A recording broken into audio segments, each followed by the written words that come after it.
annabi ya ce idan kana son mutum to ka faɗa masa kana son sa, kar ka boye. Sannan idan ka ce masa kana son sa, ka sake ce masa ina son ka, domin zuciyansa ya nutsu ya yarda da cewa san da kake yi masa da gaskiya kake yi masa.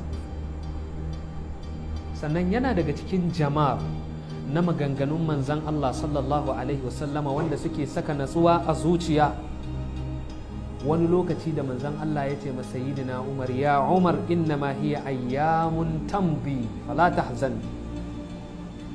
Sayyidina Umar ya zo yana damuwa, annabi sai ya ce masa ya kai Umar ka sani wannan ranakun suna da iyaka da su shige, kar ka yi bakin ciki. Saboda haka duk abin da ka ganka a ciki na ma'azak al-ma'azik, ɗaurin huhun goro da duniya take yi wa mutum ya rasa mafita, to ayyam za su shige kuma Allah Ubangiji zai tabbatar da zuciyarka.